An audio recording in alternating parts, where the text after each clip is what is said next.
propõe agora que nós façamos uma oração para agradecer, não é verdade? Amém. Vamos recapitular o que nós falamos até aqui. A nossa série Libertando a Consciência. Mas antes eu gostaria de falar sobre o livreto que nós temos ali. Vocês todos já pegaram o livreto? O livreto O Destino do Adventismo, que tem ali na frente? Esse livreto aqui, são 3 artigos desse autor Dennis Priebe. Dennis Priebe, ele é um ministro ordenado nos Estados Unidos, crê e prega a verdade presente com convicção, e ele escreve artigos, ele faz reuniões de reavivamento, faz congressos, e ele escreveu esses 3 artigos. E deixa eu falar uma coisa sobre um dos artigos quando estavam sendo traduzidos. O irmão que foi traduzir para nós um desses artigos, se eu não me engano, é o que poderia ter sido. Aconteceu de tudo. O computador dele desligava quando ele tentava traduzir, e ele ligava, orava, traduzia, porque ele achou muito poderoso o artigo, que ele se voluntariou a traduzir esse artigo. E com o computador desligando e ligando, e ele tentando, aí até que quando ele conseguiu uma boa parte, o computador deu um problema, perdeu tudo. Mas ele perseverou, continuou orando a Deus e finalmente conseguiu traduzir esse artigo. E é um artigo realmente muito bom, e deu para entender o porquê da fúria do inimigo que esse artigo não fosse traduzido. Então essa é uma das histórias por trás da tradução desse livreto. Dá para ver que realmente o inimigo estava furioso, porque ele entende o valor, o poder de uma literatura dessa. Então, eu encorajo os irmãos a lerem O Destino do Adventismo. Vamos lá então, Libertando a Consciência. Nós vamos falar sobre as linhas regulares e irregulares. A obra de Deus tem 2 braços. Como nós já vimos, a Igreja Adventista, como movimento, teve início em 1844, a organização em 1863, e desde então sempre teve 2 braços, obra organizacional e obra de sustento próprio, linhas regulares e linhas irregulares. E desde 1863, embora não fosse falado muito de obra de sustento próprio, ela sempre existiu. Como nós acabamos de ver também, a mensagem adventista entrou em cada continente através de um obreiro de sustento próprio. Um exemplo disso foi Abraham LaRue, que foi a Hong Kong, ele era um americano. Em 1888 ele foi pioneiro da mensagem adventista na Ásia, um obreiro de sustento próprio que não pôde, pelo menos a associação não quis contratá-lo, não sei os motivos, mas ele foi e pregou a mensagem por conta própria, movido pelo Espírito Santo, e assim a mensagem adventista entrou na Ásia. Em cada outro continente, por causa de pessoas que sentiram o seu dever pessoal, independente da associação estar apoiando ou não. E esse é o dever de cada um de nós.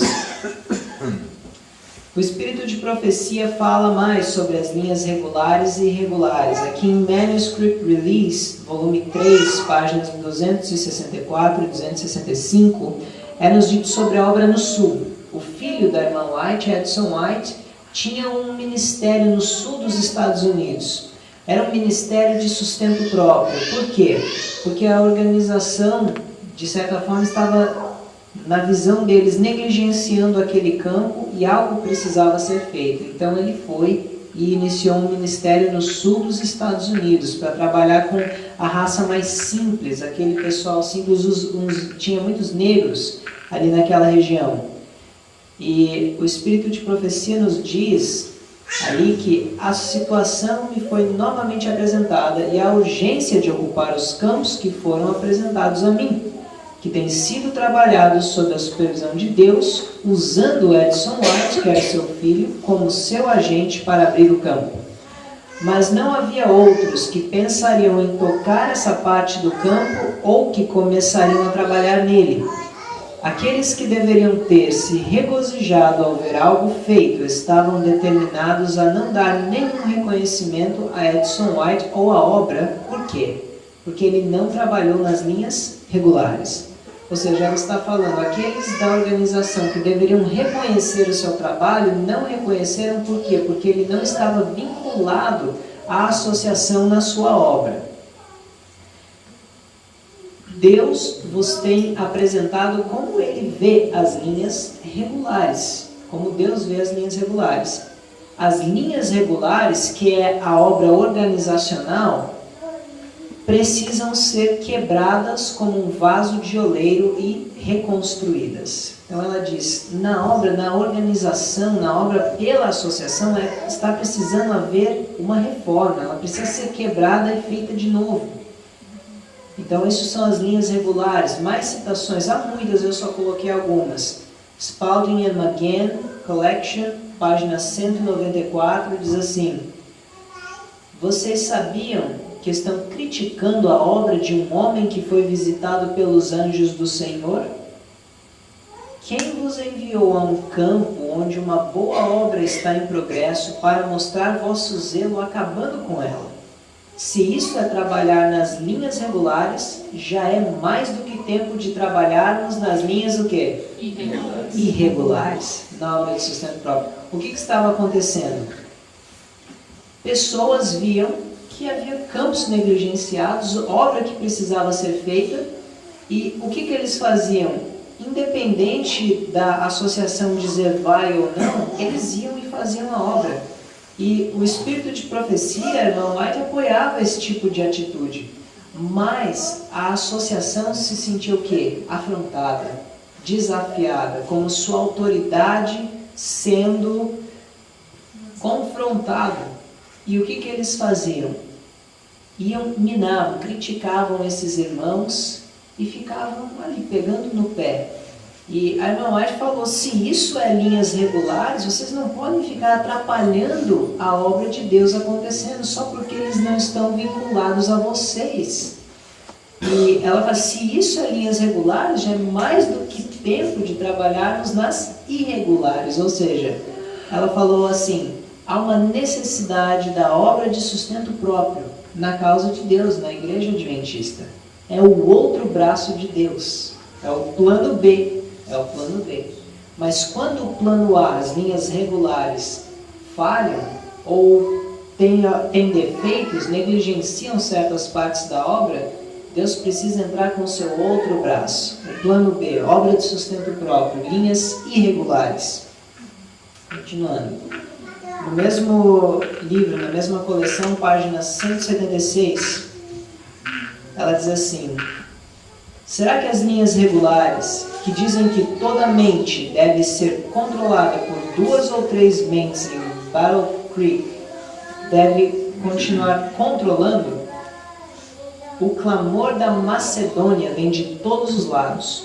Será que os homens devem se dirigir às linhas regulares para ver se é permitido que trabalhem, ou devem sair e trabalhar da melhor forma que puderem, dependendo de suas próprias habilidades e da ajuda do Senhor, começando de forma humilde, criando um interesse pela verdade em lugares onde nada tem sido feito para dar mensagem de advertência? Ela está de novo fazendo a mesma pergunta. Será que a pessoa deve esperar a autorização da associação para fazer a obra, ou será que ela deve ir em espírito humilde e fazer essa obra que ela vê a necessidade? Esse aqui é o ponto. A pergunta dela já implica a resposta aqui. É óbvio que eles têm que fazer. Uma pergunta: quando as linhas irregulares são necessárias? As irregulares, a obra de sustento próprio. Plano B é quando as linhas regulares não estão fazendo a obra fielmente em uma determinada área. Na igreja adventista, nós vemos isso em 3 áreas principais. Na área de evangelismo, que era o que aconteceu com a obra no Sul, a pregação do evangelho sendo negligenciada em alguns campos. eu esqueci de colocar, mas na obra de publicações, porque a associação demarcava territórios onde cada associação podia vender os livros. E aí quando um obreiro que entrava no território de uma outra associação, às vezes esses obreiros eram criticados, eram perseguidos. E o Espírito de Profecia escreveu que as linhas regulares deviam parar de impedir essa obra. Tem várias outras citações falando de linhas regulares e irregulares. Obra de saúde, o que aconteceu? Começou a ser introduzido na obra de saúde da Igreja Adventista no fim do século XIX, o tratamento com remédios, drogas que ela fala. Então, houve a necessidade de surgir escolas de sustento próprio não vinculadas à associação, resgatando os princípios verdadeiros. Uma foi a Emmanuel Missionary College, que surgiu. Na obra de educação, também, a obra educacional começou a adotar princípios na Igreja Adventista. A faculdade de Battle Creek foi um exemplo, era como é a Andrews, hoje lá em Michigan. E isso pediu a necessidade, só para dizer algumas das coisas, era um curso muito semelhante ao curso do mundo, os métodos de ensino semelhantes aos do mundo, o sistema de graduação semelhante ao sistema do mundo. E o que aconteceu? Houve a necessidade da obra de educação trabalhar pelas linhas irregulares. E o primeiro exemplo disso, depois da igreja organizada, foi a faculdade de Madison. Quem aqui já ouviu falar sobre a faculdade de Madison? Que foi fundada, não muitos, mas alguns, que foi fundada em 1904 por Edward Sutherland e o seu companheiro McGann. E essa escola foi uma escola modelo, resgatou os princípios de Deus. Nas escolas adventistas estava acontecendo esportes competitivos. Nessa outra escola já não tinha isso. E Sutherland, ele inclusive foi presidente da faculdade de Battle Creek, a faculdade principal da igreja adventista. Mas em 1904 ele saiu para fundar Madison, porque ele não aguentou mais. Ele e McGann trabalhavam em Battle Creek. Enfim, foi a deficiência da obra organizacional que pediu, que gerou a necessidade da obra de sustento próprio. Esse é o princípio. Vamos ver as linhas irregulares na Bíblia, só alguns exemplos. Deus estabeleceu o sacerdócio, não estabeleceu? Linhas regulares. Mas aí houve a necessidade também dos profetas. Agora eu quero dizer uma diferença. Há profetas e profetas.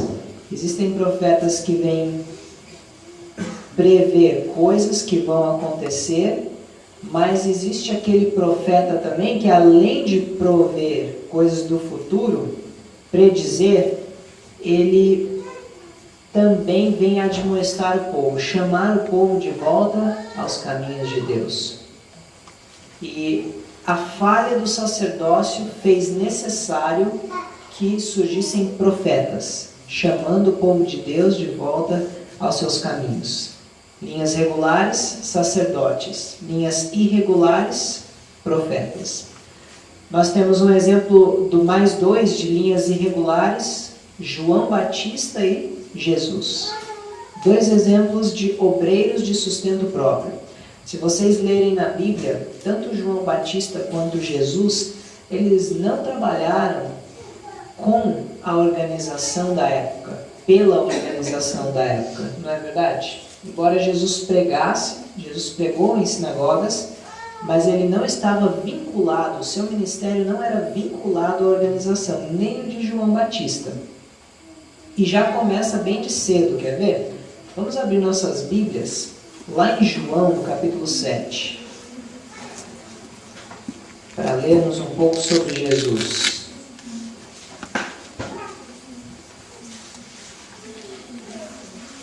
Vamos ver o que o Espírito de Profecia fala sobre que tipo de educação Jesus e João Batista receberam. Nós já lemos nesta tarde de João Batista, lá em Lucas 1:80, que ele cresceu aonde? No deserto. Foi lá que ele teve a sua escola e o seu santuário. E Jesus, aqui em João 7:15, olha só o que os judeus falaram sobre ele. A Bíblia diz: e os judeus maravilharam-se, dizendo: como sabe este letras, não as tendo aprendido? O que é que os judeus queriam dizer com isso? Como é que esse homem domina tão bem a palavra de Deus, se ele não é um teólogo, se ele não fez teologia nas faculdades da organização? Isso é o que eles estavam querendo dizer naquela hora. E olha o que o Espírito de Profecia nos fala, no Desejado de Todas as Nações, na página 70. O menino Jesus não se instruía nas escolas das sinagogas. Sua mãe foi seu primeiro mestre humano. Dos lábios dela e dos rolos dos profetas aprendeu as coisas celestiais. As próprias palavras por ele ditas a Moisés para Israel eram-lhe agora ensinadas aos joelhos de sua mãe. Ao avançar da infância para a juventude, não procurou as escolas dos rabis. Não necessitava da educação obtida de tais fontes, pois Deus lhe servia de instrutor. Jesus não teve um curso de teologia. Jesus era um obreiro leigo. Seria considerado hoje um obreiro leigo. Não era nenhum teólogo. Agora João Batista, na página 101 e 102 do Desejado, diz assim: segundo a ordem natural, o filho de Zacarias, João Batista, teria sido educado para o quê? Sacerdócio. A educação das escolas dos rabis, no entanto, tê-lo-ia o quê? Incapacitado para a sua obra. Ou seja, o curso de teologia oferecido pela igreja verdadeira, pela organização, nos dias de João Batista, tê-lo-ia incapacitado para a obra de advertência que ele teria que dar. Deus não mandou aos mestres de teologia para aprender a interpretar as Escrituras. Chamou-o ao deserto, a fim de aprender acerca da natureza e do Deus da natureza. João encontrou no deserto sua escola e santuário. Então, bem claro que nem Jesus nem João Batista eram teólogos.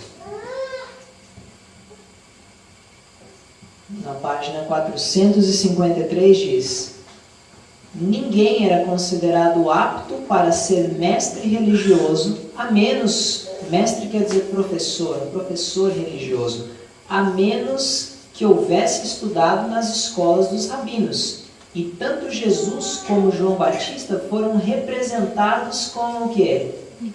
Ignorantes, porque não receberam esse preparo. Ou seja, eles não estudaram em UNASP nem em AM. Eles eram homens que vieram do campo. João Batista do deserto, Jesus vivia ali com a sua mãe, numa cidadezinha.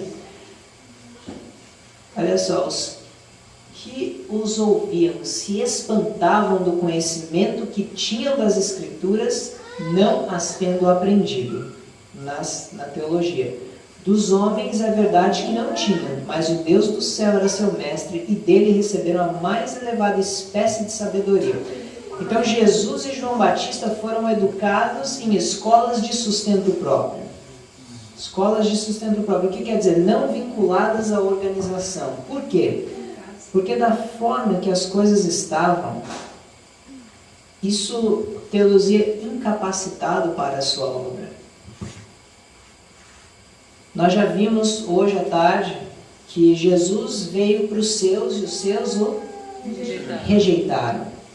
Então isso levou Cristo, como um salvador de almas que ele era e que ele é, a continuar a sua obra, independente da autorização da organização ou não.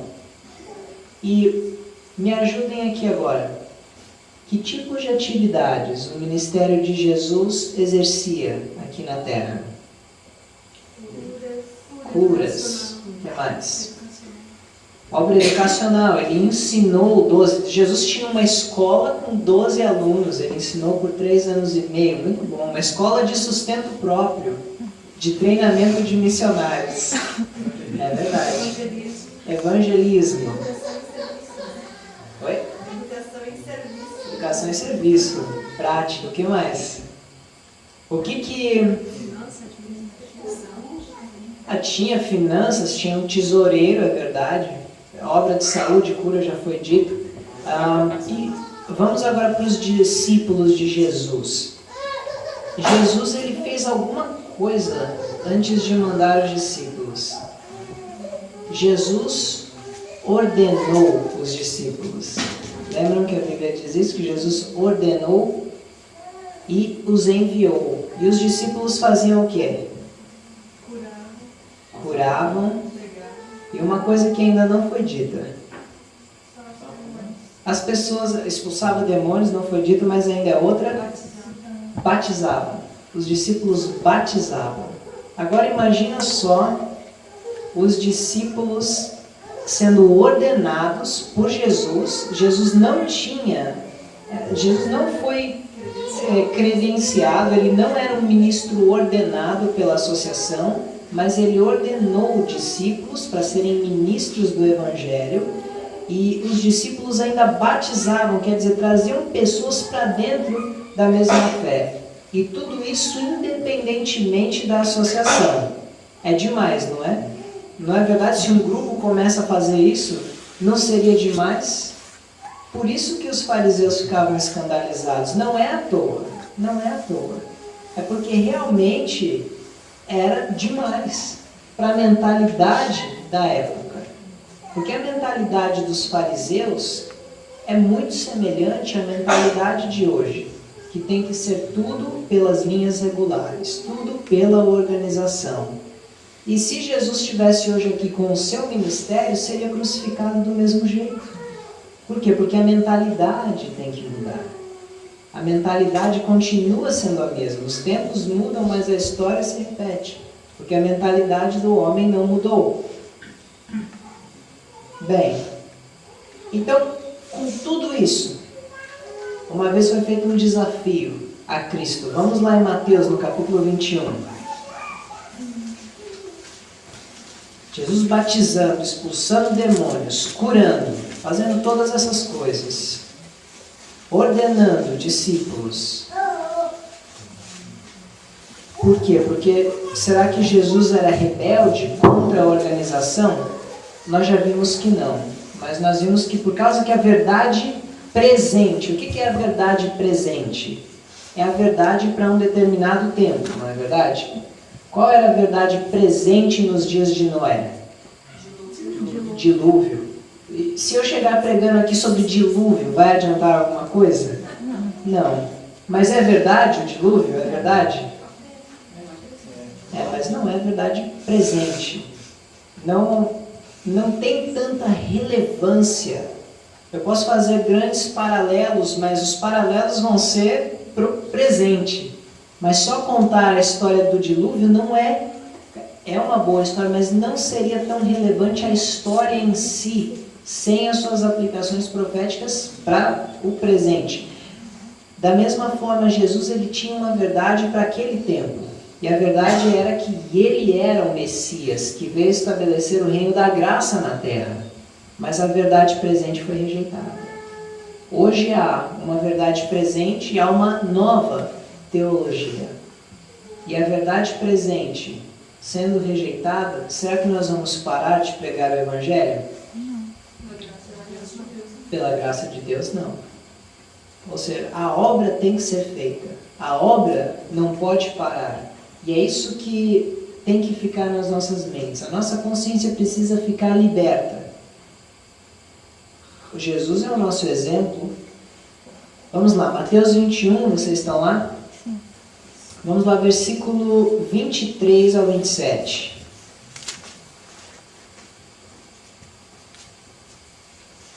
A Bíblia diz: E chegando ao templo, acercaram-se dele, estando já ensinando, os príncipes dos sacerdotes e os anciãos do povo, dizendo: Olha a pergunta. Com que autoridade fazes isso? E quem te deu tal autoridade? Vamos traduzir a pergunta. Você não foi ordenado. A associação não te pediu para trabalhar naquele campo. Você não tem autoridade da igreja para fazer essa obra. E essa igreja é a igreja de Deus que Ele estabeleceu. Qual é a autoridade tua para fazer essas coisas? Foi a pergunta feita a Jesus. Qual é a resposta de Jesus? 24 em diante. E Jesus, respondendo, disse-lhes: Eu também vos perguntarei uma coisa, se me disserdes, também eu vos direi com que autoridade faço isto. O batismo de João, de onde era? Do céu ou dos homens? E pensavam entre si, dizendo: Se dissermos do céu, ele nos dirá: Então por que não crestes?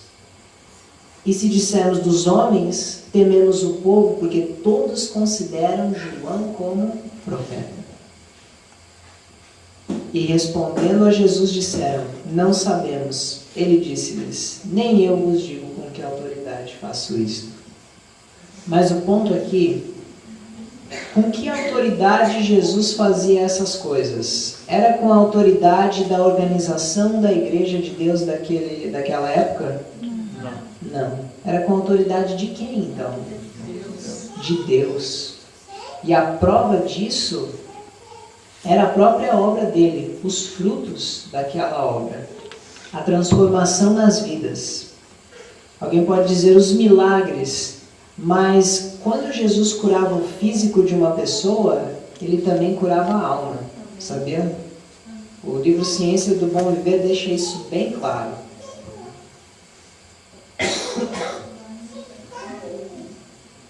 Jesus e João Batista. Agora, a obra de João Batista é ainda mais, chega a ser, nessa questão que nós estamos tratando, chega a ser mais impressionante que a de Jesus, porque João ele foi para um deserto, João tinha uma igreja no deserto, João batizava, ele evangelizava e batizava naquele deserto também, sem a autorização da associação da época. E olha só o que o Espírito de Profecia nos diz da obra de João. Mensagens Escolhidas, volume 1, 410. João foi chamado para fazer uma obra especial. Devia preparar o caminho do Senhor, endireitar as suas veredas. O Senhor não enviou a escola dos profetas e rabis, levou-o para fora do ajuntamento dos homens, ao deserto, a fim de que aprendesse da natureza do Deus da natureza. Deus não desejava que ele tivesse o molde dos sacerdotes e príncipes. Foi chamado para fazer uma obra especial. O Senhor foi quem lhe deu sua mensagem. Quem deu a mensagem a João Batista? O Senhor. Ele tinha a mensagem da verdade. Ele sabia que ele não poderia ficar calado com aquela mensagem. Independente de autorização da organização ou não. Porventura foi ele, olha só, aos sacerdotes e príncipes para lhes perguntar se podia proclamar essa mensagem? Não. Deus o afastou deles para que não fosse influenciado por seu espírito e ensinamentos. É muito forte. Se nós entendermos, se estivesse falando de qualquer movimento, mas não era qualquer movimento. Era a igreja judaica na época, é o equivalente à igreja adventista do sétimo dia hoje. Vocês conseguem ver isso? Por quê? Porque foi a igreja judaica foi a igreja estabelecida por Deus. Foi da onde veio o próprio Jesus. Da mesma forma, a igreja adventista hoje é a organização estabelecida por Deus. Mas as linhas regulares têm falhado em muitos pontos. E por causa disso, Deus precisa suscitar linhas irregulares, obreiros de sustento próprio, os leigos dando a mensagem. Mais uma em Testemunhos, volume 8, páginas 9 e 10. Qual é a nossa obra? Olha agora o paralelo. Igual àquela determinada a quem? João Batista. Igual. A palavra de Deus para nós é: arrependam-se, preparem o caminho para um reavivamento de meu trabalho. Então nós devemos pregar uma mensagem de reavivamento. Uma pergunta agora. O que é que leva os líderes a se oporem tão fortemente à obra de sustento próprio? O que pode levar líderes da organização a se oporem a ministérios de sustento próprio? Uma razão está lá em 1 Timóteo. Vamos lá comigo. 1 Timóteo no capítulo 1.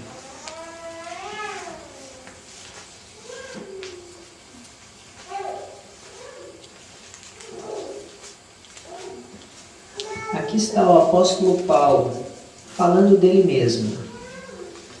Lá no capítulo 1 e no versículo 13. Quem achar, diga amém. Amém. O amém meio cansado, não é verdade? Mas vamos lá.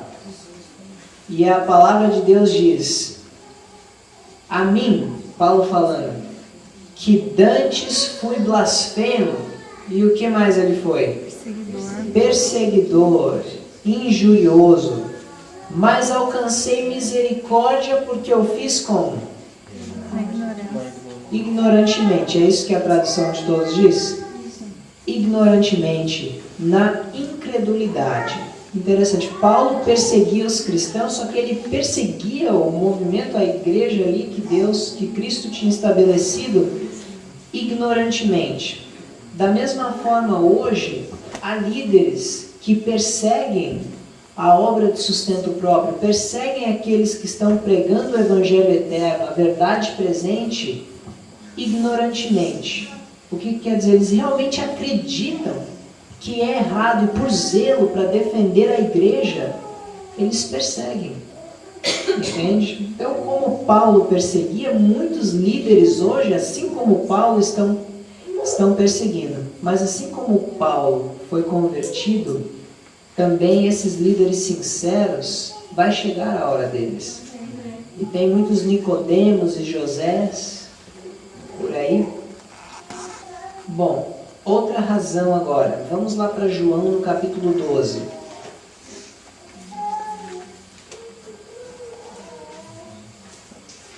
João, capítulo 12, versículo 19.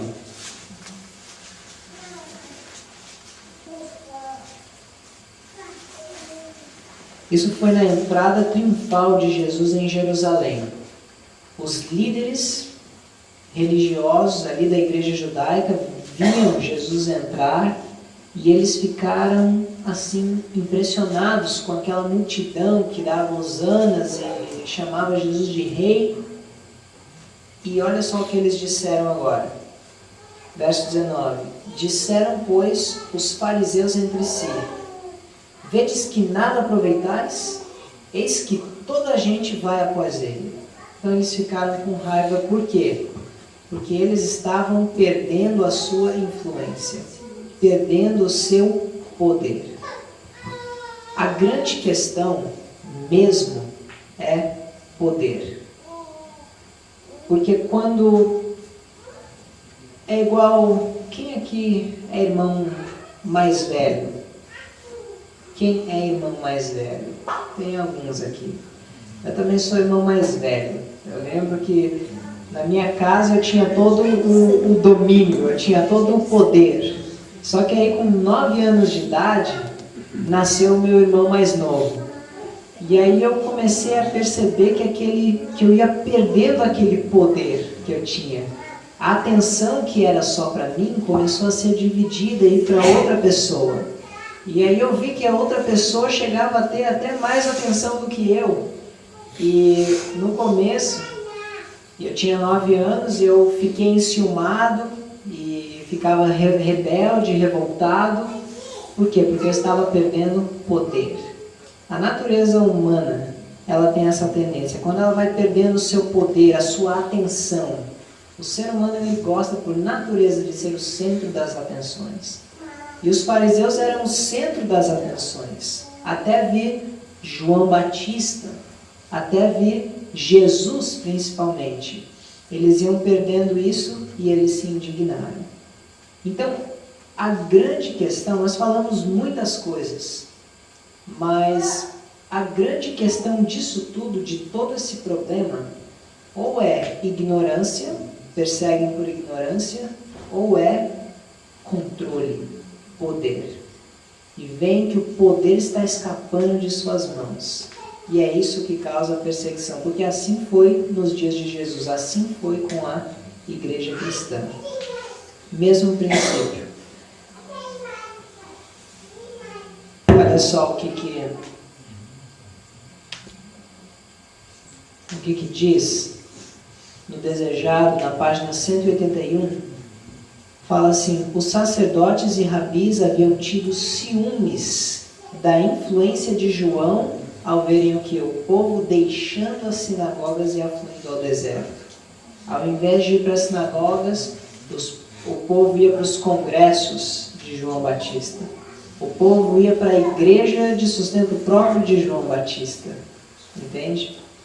Então é assim que funciona.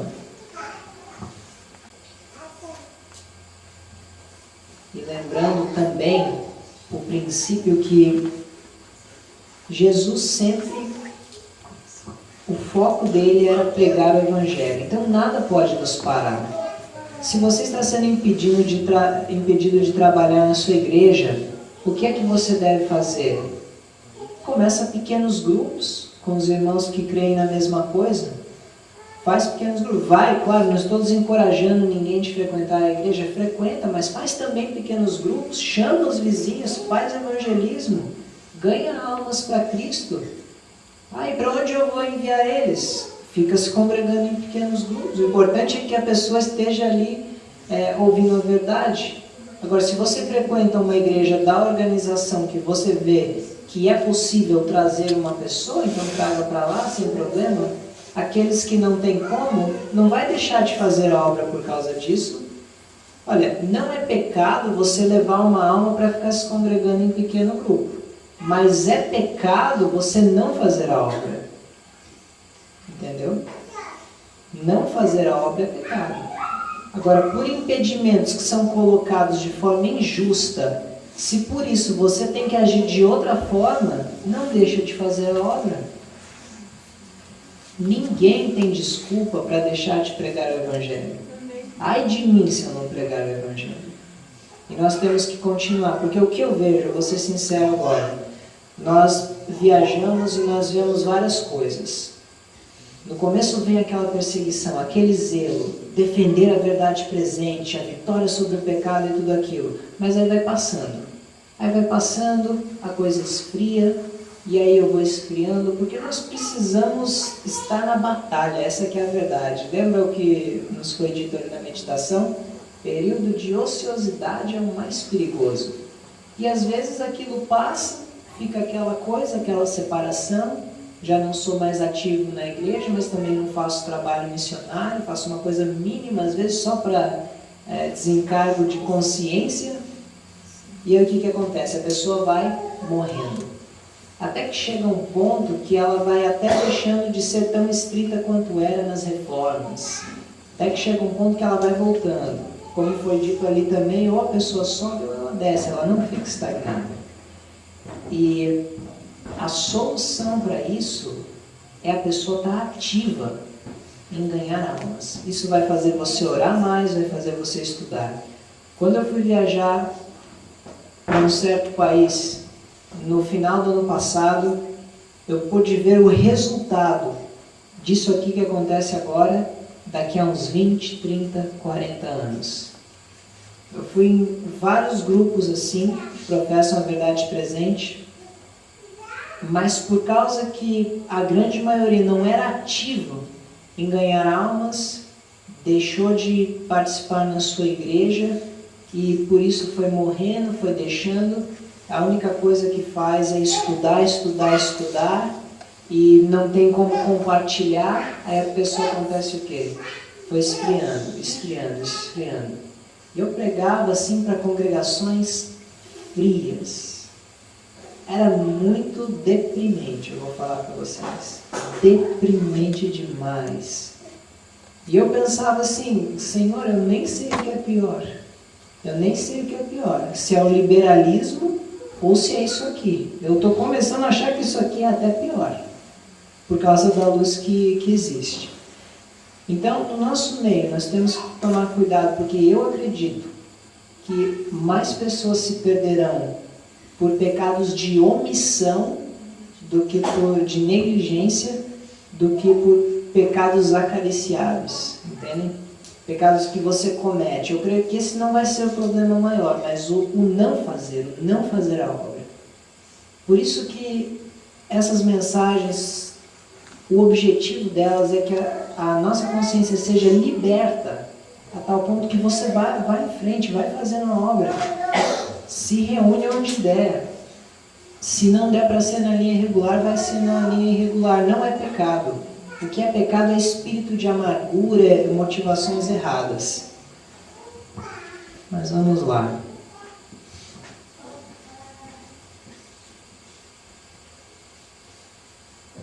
Lá em Mensagens Escolhidas.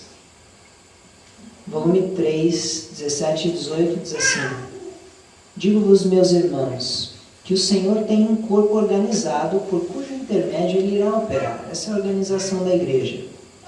Quando alguém se afasta do corpo organizado, do povo que observa os mandamentos de Deus, quando começa a pesar a igreja em suas balanças humanas e acusá-la, podeis saber que Deus não o está dirigindo. Ele se encontra no caminho errado. Se alguém vem e voluntariamente se desliga do corpo organizado, essa pessoa está no caminho errado. Então Jesus e João Batista estavam no caminho errado? Não. O povo nos dias de Eli estava no caminho errado? Não. Mas foram as circunstâncias que levaram eles a fazer isso.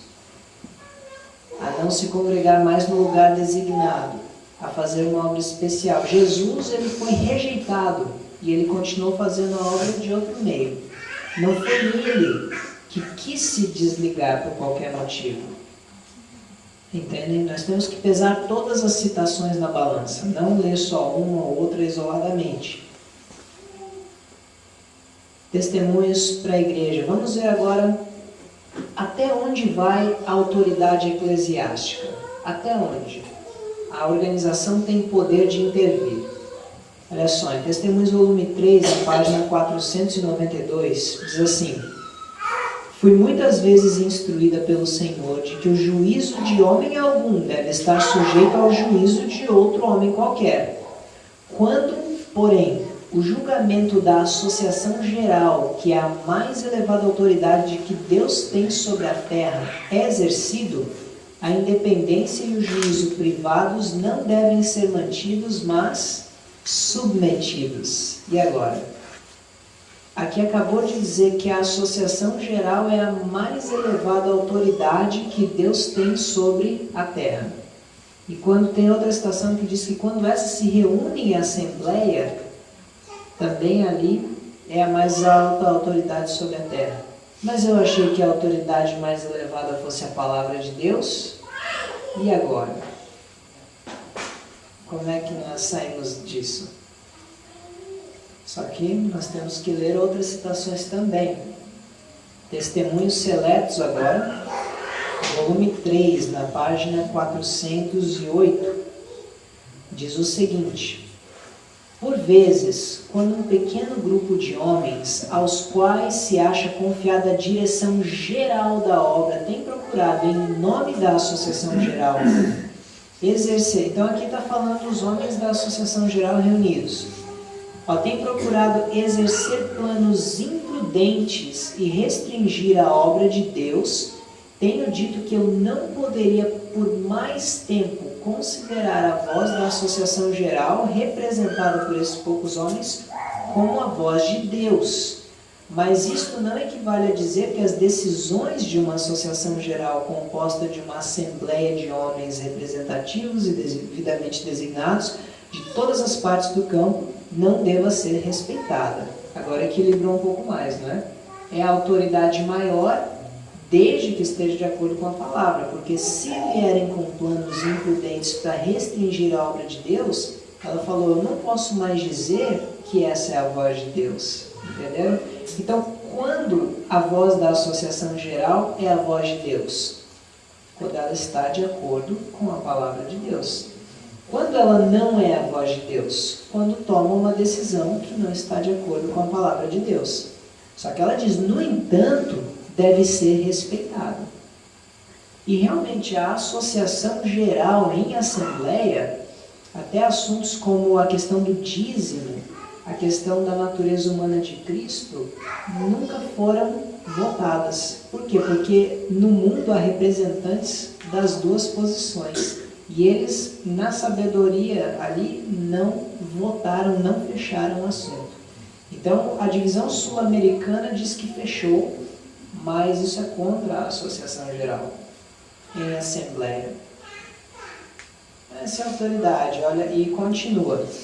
Deus ordenou que os representantes de sua igreja de todas as partes da terra, quando reunidos numa associação geral, devam ter autoridade. Quem ordenou isso?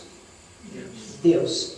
O erro que alguns estão em perigo de cometer é dar a opinião e ao juízo de um homem ou de um pequeno grupo de homens a plena quer dizer total, plena medida de autoridade e influência de que Deus investiu sua igreja no juízo e voz da associação geral reunida para fazer planos para a prosperidade e avançamento da obra. Ou seja, embora foi instituída por Deus, ela ainda assim tem que ser medida. E qual deve ser, então, a nossa atitude para esses dias? Vamos... E tem mais citações que eu nem coloquei aí, porque eu não queria puxar para outro lado, mas citações dizendo que a pessoa que é separatista, vamos dizer, se eu fosse um separatista, eu podia mostrar só as citações que dizem assim, a voz da associação geral não é mais a voz de Deus. A voz da associação geral já foi a voz de Deus, mas hoje não posso dizer o mesmo. Tem citações assim também. Mas por que ela não podia dizer o mesmo? Ela falou isso num contexto em que decisões imprudentes estavam sendo tomadas. Então você sempre lê o contexto das coisas. Mas eu realmente creio que tem agido de acordo com a vontade de Deus, os votos da associação geral. Eu realmente acredito nisso. E vamos lá para Atos, no capítulo 5. Qual é o ponto de equilíbrio aqui? Em Atos 5, nós temos o ponto de equilíbrio para as nossas vidas.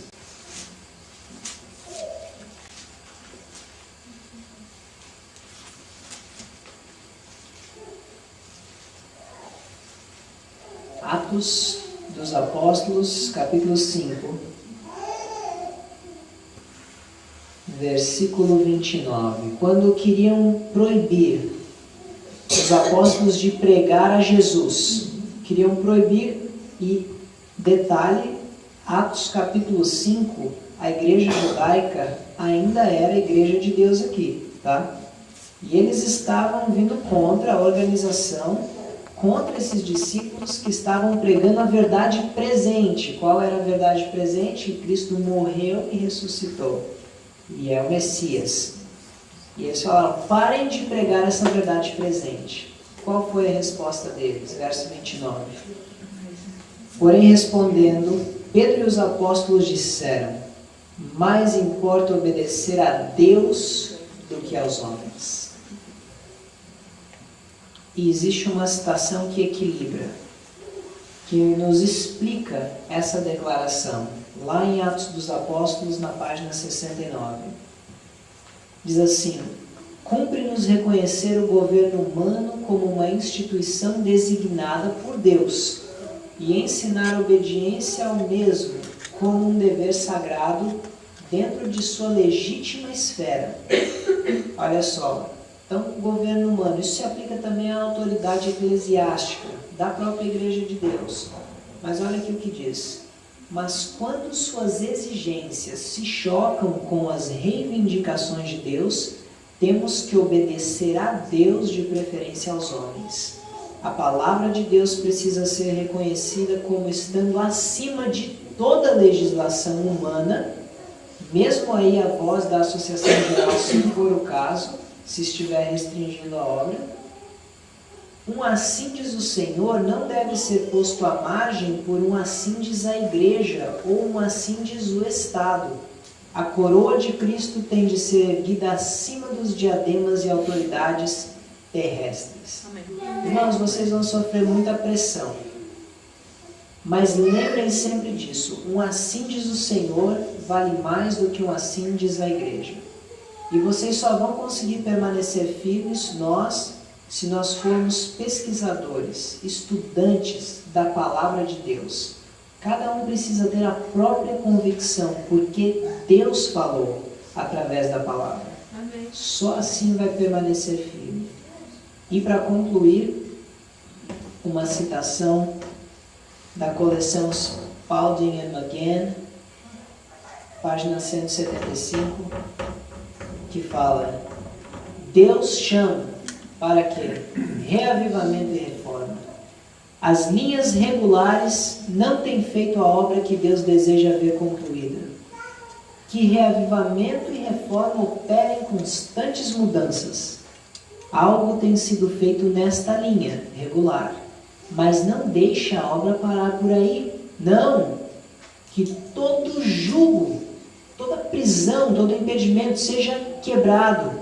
Que os homens despertem para o fato de que têm uma responsabilidade individual.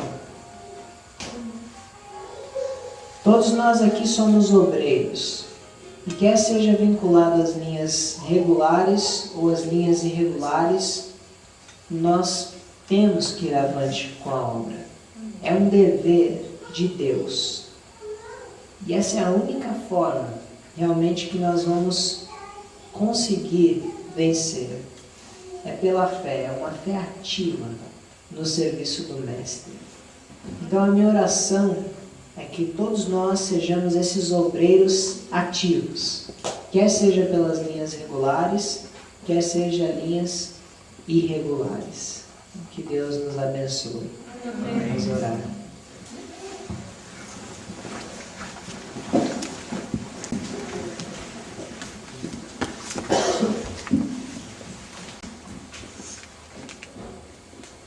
Senhor nosso Deus, que habita nos altos céus, nós te agradecemos pelos esclarecimentos dados na Tua Palavra. Nós te agradecemos mais uma vez porque Tu operaste tudo para que a Tua Palavra pudesse ser pregada. Amém. Senhor, a Tua Palavra é clara, a verdade é muito clara.